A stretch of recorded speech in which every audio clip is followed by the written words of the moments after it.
Bom dia, moçada! Aqui quem vos fala é o professor Eugênio Bastos, canal Geogênio, a serviço dos alunos que gostam de estudar e passar em concursos. Moçada, vamos fortalecer o canal, se inscrevam no canal, dê aquele like, compartilhe o vídeo e ajude o professor Eugênio Bastos a democratizar o ensino da geografia. Moçada, no nosso encontro de hoje, iremos analisar o processo de desindustrialização do Brasil, um dos assuntos que tem sido cobrados em concursos de vestibulares, podendo também aparecer na prova da SpaceX. Espero que vocês gostem do nosso encontro e, havendo qualquer dúvida, faça a sua pergunta lá na parte dos comentários, que eu terei o máximo prazer de respondê-la. Valeu, moçada! Vamos junto! Aqui nós temos, para iniciar o nosso encontro, um gráfico referente à participação da indústria de transformação no PIB, ou seja, no Produto Interno Bruto, razão pela qual é possível nós analisarmos essa evolução de 1960 até 2020, portanto, a evolução da participação da indústria de transformação na composição do PIB brasileiro num período de 60 anos. Repare que a maior participação da indústria de transformação na composição do PIB brasileiro ocorreu no final da década de 1980, quando então a indústria de transformação teve uma participação de 27,3% na composição do Produto Interno Bruto brasileiro. E de lá para cá, nós tivemos um recuo para 13,8% no final da década de 1990. Por volta de 2004, 2005, houve um aumento dessa participação para 17,8%, e de lá para cá, essa participação veio caindo, chegando em 2020 apenas 11% da participação da indústria de transformação na composição do nosso PIB. Lembrando também que o ano de 2020 é um pouquinho mais atípico, porque a indústria sofreu os efeitos da pandemia do Covid-19, mas mesmo assim podemos afirmar categoricamente que a participação da indústria na composição do PIB brasileiro vem caindo. E parte dessa queda tem sido motivada pelo processo de desindustrialização que está em curso no Brasil e que preocupa, logicamente, inúmeros setores da sociedade, não só setores políticos, como setores econômicos e até mesmo a parte da sociedade mais esclarecida. Aqui nós temos os fatores responsáveis por esse processo de desindustrialização. Coloquei essa imagem de um galpão abandonado, apenas ilustrativa para mostrar a vocês que o processo de desindustrialização do Brasil está em curso. Agora, professor, por que isso está ocorrendo? Eu destaquei aqui os fatores responsáveis por esse processo de desindustrialização.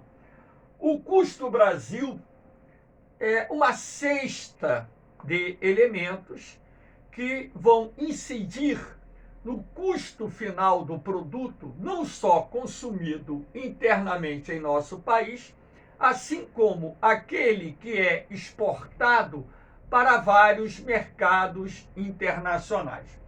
Então, nós temos aqui a questão da carga tributária, iremos falar individualmente de cada um daqui a pouquinho, os elevados encargos trabalhistas, elevadas tarifas de energia, elevadas taxas de juros, logística de transporte. Então, esses 5 elementos fazem parte daquilo que nós chamamos de custo Brasil. Nós temos também a questão da defasagem tecnológica. Essa defasagem tecnológica está avançando em vários ramos da indústria brasileira. A taxa de câmbio, hoje nem tão desfavorável, porque nos 2 últimos anos tivemos uma desvalorização considerável do real frente ao dólar. Com isso, os produtos brasileiros ficaram mais baratos no mercado internacional. Mas nesse transcurso da queda da participação da indústria na composição do PIB brasileiro, um dos fatores responsáveis nos últimos anos foi a taxa de câmbio desfavorável, principalmente após a criação do Plano Real, quando então a nossa moeda ficou muito valorizada frente ao dólar, reduzindo a competitividade dos produtos brasileiros no mercado internacional. Aí você tem a concorrência dos produtos asiáticos, não só aqueles procedentes da China, assim como da Índia, dos tigres asiáticos, dos novos tigres asiáticos, produtos que chegam no mercado internacional a preços bem mais competitivos do que os produtos aqui produzidos em nosso país. As políticas protecionistas adotadas por vários países do mundo, o protecionismo comercial, existe há muito tempo e não vai deixar de existir, porque é um mecanismo de proteção que os governos adotam justamente para proteger setores vulneráveis à concorrência internacional. O próprio Brasil adota práticas protecionistas. Aqui nós vamos ver, de uma forma individualizada, o que tanto prejudica o setor industrial brasileiro e que tem levado o nosso país a esse processo de desindustrialização. A carga tributária, o Brasil tem uma das mais pesadas cargas tributárias do mundo. Para que vocês possam entender, aqui eu coloquei alguns bens de consumo e os impostos que incidem sobre o preço final desses produtos que nós consumimos. Para que vocês tenham uma ideia, numa casa, a tributação chega a 48,3%, ou seja, quase a metade do preço de uma casa construída, na verdade, significa impostos. Então, um problema muito sério. Aqui a motocicleta, 64,6% do preço final da motocicleta é imposto. O carro popular, 36,8%. O carro de luxo, 41,2%. A geladeira, 36,9%. A televisão, 44,9%. A bicicleta, 45,9%. Roupa, 34,6%. Aqui apenas alguns exemplos de bens de consumo industriais que são encarecidos pela alta carga tributária. Ora, isso torna esses produtos mais caros, reduzindo assim a capacidade de compra, pelo menos por boa parte da população brasileira. E também, em alguns casos, dos produtos industrializados que são exportados, isso ajuda a reduzir a competitividade dos produtos industrializados aqui no Brasil no mercado internacional. Aqui nós temos, para que vocês tenham ideia, o ranking da carga tributária na Organização de Cooperação de Desenvolvimento Econômico, OCDE. Então, aqui nós temos o Brasil ocupando a 8ª posição no ranking de 30 países, ou seja, Então, o Brasil, né, dentro desse contexto, tem uma carga tributária de 41,3% que incide sobre o custo da produção. Isso é ruim, como eu disse anteriormente, porque vai reduzir a competitividade dos produtos brasileiros. Então, aqui nós vamos ainda ver o peso, né, dos encargos sociais da mão de obra no setor industrial. Então, os encargos sociais, que a gente até chama de encargos trabalhistas, no Brasil também são muito pesados. O Brasil, dentro desses países que estão exemplificados nesse planisfério, é aquele que tem o maior custo dos encargos sociais na produção, chegando a 32,4%. Lembrando que esses encargos não recaem única e exclusivamente no setor industrial. Esses encargos também recaem sobre outros setores da economia, mas tem um peso muito significativo no custo final dos produtos que são comercializados em nosso país. Então, repare aqui que dentro dessa composição, isso é de acordo com as informações da Federação das Indústrias do Estado de São Paulo.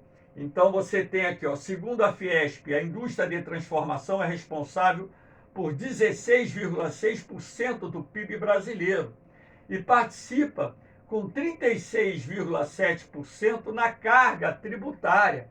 Então, para que vocês tenham uma ideia, isso tem um peso muito grande na composição do preço final dos produtos aqui fabricados.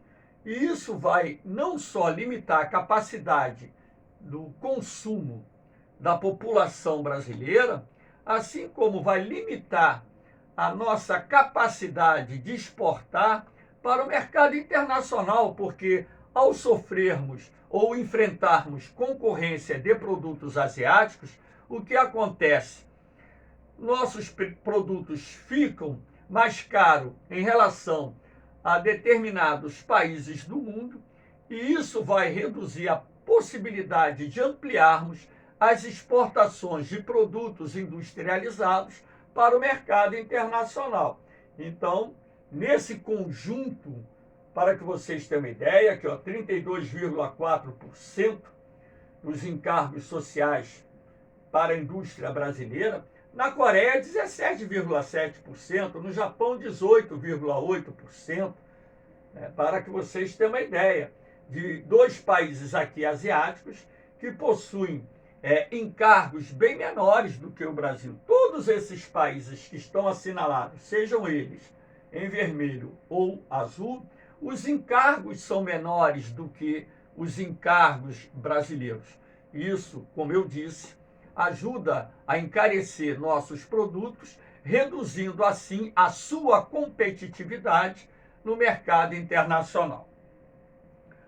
Aqui nós temos os encargos trabalhistas.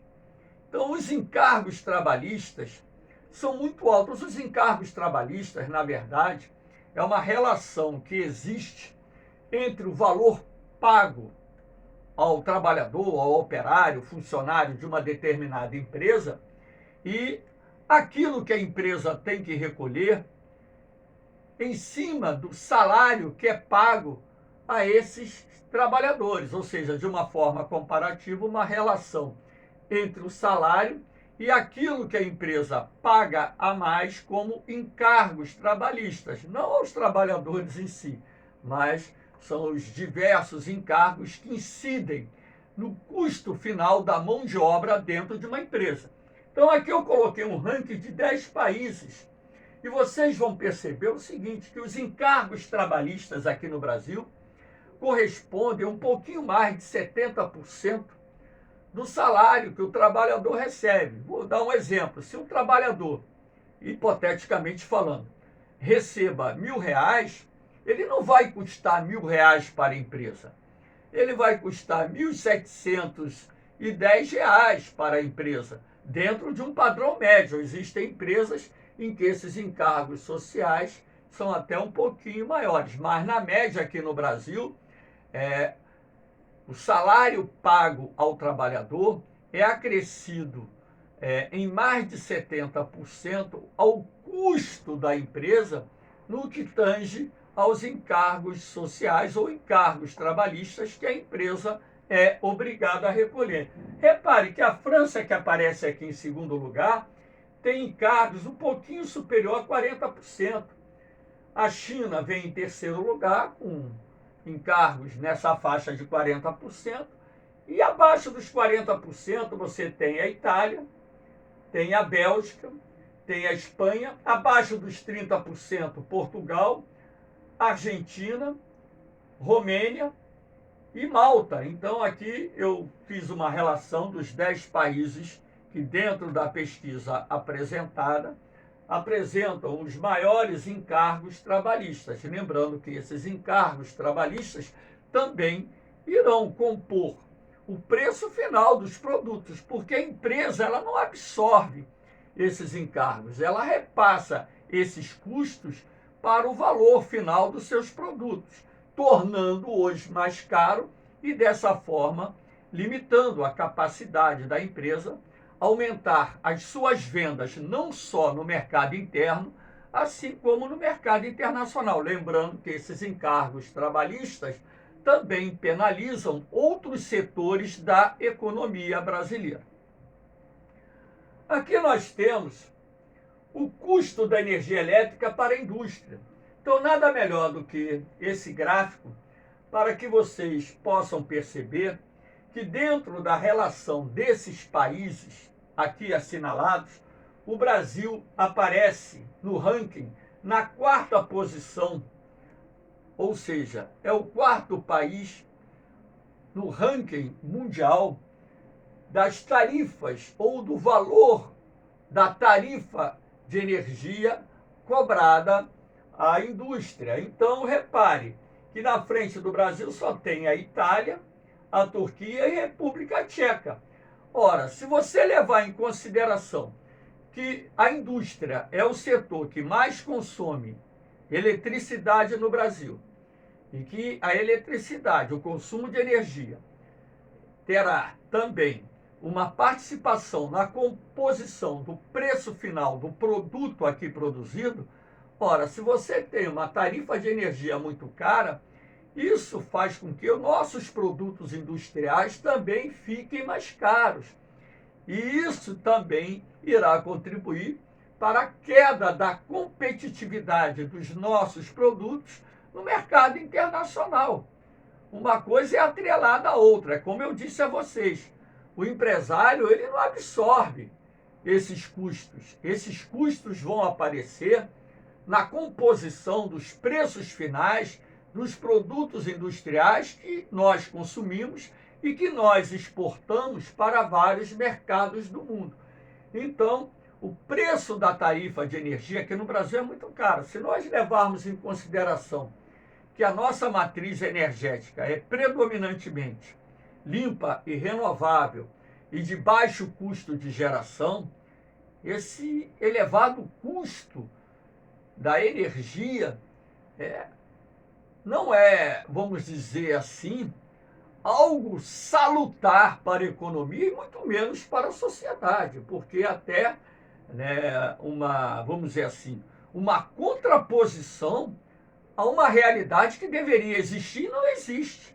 Porque se nós temos a capacidade de gerar a energia pelo menor custo entre os países do mundo, não poderíamos ter uma tarifa de energia tão cara. Mas, infelizmente, a tarifa de energia no Brasil é muito cara e isso penaliza não só o setor industrial, assim como outros setores da economia e a própria sociedade como um todo. Lembrando que a tarifa de energia cobrada no setor industrial é maior do que em outros setores e também é maior do que a tarifa de energia cobrada do consumidor doméstico. Aqui nós temos a taxa de juros. Eu coloquei esse gráfico bastante atualizado com a Selic, que é a taxa de juros referencial do Banco Central Brasileiro. Lembrando que a taxa Selic é apenas uma taxa referencial, porque se nós levarmos em consideração os juros praticados pelos bancos brasileiros, os juros são considerados os mais altos do mundo, os juros praticados pelo setor financeiro brasileiro. Isso também é ruim em vários aspectos, porque o dinheiro ele fica caro no Brasil. Você fazer um empréstimo para investir na produção acaba custando muito caro para a empresa em função da alta taxa de juros. Muitos empresários brasileiros, inclusive, preferem fazer esses empréstimos junto a instituições financeiras mundiais, ou seja, bancos internacionais fora do Brasil, onde as taxas de juros são menores e, sendo assim, conseguirem promover os investimentos necessários para modernizar suas empresas, ampliar a produção, enfim. Então, aqui nós temos o aumento da taxa da Selic, que é a taxa referencial do Banco Central. Essa alta taxa de juros também faz com que o crédito fique caro no Brasil. Então, o cheque especial é caro, o cartão de crédito é caro, os juros, praticados no cheque especial, no cartão de crédito, os juros praticados na compra de produtos, eles estão muito altos, já estiveram no patamar mais alto, mas continuam muito altos. E sendo assim, isso limita a capacidade do comércio vender.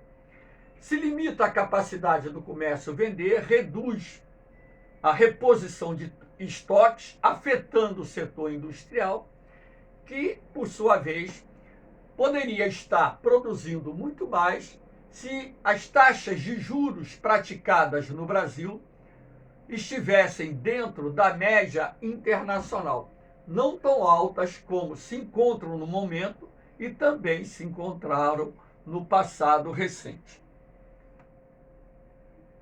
Aqui nós temos a logística de transportes. Eu coloquei aqui 6 países, essa imagem representando 6 países de grande extensão territorial, não aparece aqui a Austrália, apenas para mostrar a vocês o seguinte: aqui nós temos a composição dos modais de transporte. Aqui, para que vocês tenham uma ideia, o Brasil ele tem 219 mil quilômetros de estradas pavimentadas. A China, 1.576.000. A Índia, 1.569.000. A Rússia, 776.000. Os Estados Unidos, 4.375.000. E o Canadá, 416.000 quilômetros de estradas pavimentadas. Ferrovias, o Brasil, 29.000 quilômetros. China, 86.000. Índia, 64.000. Rússia, 87.000, Estados Unidos, 225.000, Canadá, 47.000. Dutovias, que é o transporte dutoviário. O Brasil, 19.000 quilômetros, China, 87.000, Índia, 35.000, Rússia, 260.000, Estados Unidos, 2.225.000, Canadá, 100.000. Hidrovias, 14.000 Brasil, 110.000 quilômetros a China, 15.000 quilômetros a Índia, 102.000 quilômetros a Rússia, 41.000 quilômetros Estados Unidos, 0,6 mil quilômetros o Canadá. O que eu quero mostrar a vocês, o Brasil ele tem boa parte das suas cargas sendo deslocadas pelo transporte rodoviário, que é o segundo sistema de transporte mais caro do Brasil. Desses 29.000 quilômetros de ferrovias, menos da metade são ferrovias que estão sendo exploradas de alguma forma economicamente. O transporte hidroviário, via marítima, via fluvial, responde apenas por 10% das cargas. O transporte hidroviário é o sistema de transporte mais barato utilizado no mundo. Então, além de nós sermos o país que mais transporta por rodovias entre as grandes nações do mundo. E lembrando que o transporte para países de grande extensão territorial de menor custo são exatamente o hidroviário e o ferroviário. Como nós utilizamos mais as rodovias para transportarmos as cargas, e como esse transporte é caro, isso vai reduzir a competitividade dos produtos brasileiros no mercado internacional, porque o frete do transporte rodoviário é caro. Nós temos que lembrar que a logística de transportes do Brasil é uma logística que deixa a desejar. Isso faz com que também encareça o custo final dos produtos que são destinados ao mercado internacional e até mesmo os produtos destinados ao mercado interno. O Brasil tem muitos portos obsoletos, as tarifas nos portos brasileiros estão bem acima da média mundial. Muitas rodovias brasileiras se encontram, assim como ferrovias, em estado precário de manutenção. Enfim, então essa logística como um todo também é um dos fatores que irá prejudicar, né, as vendas de produtos industriais brasileiros no mercado internacional e até mesmo no mercado interno. Aqui nós temos o Índice de Inovação Global, ou seja, o registro de marcas e patentes. Repare que o Brasil ocupa a 62ª posição entre os países que promovem a inovação tecnológica. Isto porque o nosso país investe um pouco mais de 1% do seu PIB no desenvolvimento da ciência e tecnologia, razão pela qual essa defasagem tecnológica para muitos setores da indústria vem crescendo. E na medida em que essa defasagem tecnológica aumenta, a competitividade dos produtos brasileiros diminui no mercado internacional.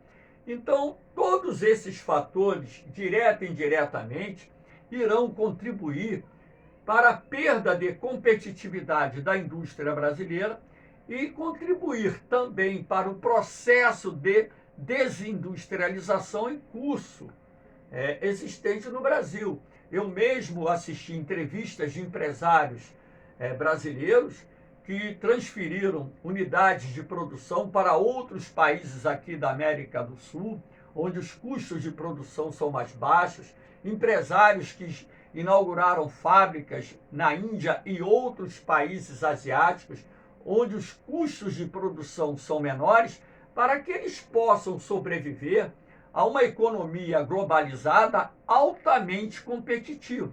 Então é preciso que o Congresso Nacional, o governo brasileiro, entenda que há uma necessidade mais do que urgente de se promover políticas que possibilitem, estimular não só o setor industrial, como outros setores da economia, para que consigamos reverter esse processo de desindustrialização em curso no Brasil. E aquilo que muitos analistas dizem, a possibilidade do Brasil voltar a ser um país predominantemente exportador de produtos primários. Não que não seja importante exportarmos as chamadas commodities, produtos primários de baixo valor agregado, mas é muito mais lucrativo para o Brasil exportarmos produtos industriais que são produtos de alto valor agregado. Moçada, espero que vocês tenham gostado do nosso encontro. Dê aquele like, compartilhe o vídeo, se inscreva no canal e ajude o professor Eugênio Bastos a democratizar o ensino da geografia. Um beijão no coração de vocês, um forte abraço. Eu vou, mas eu volto, hein? Fui!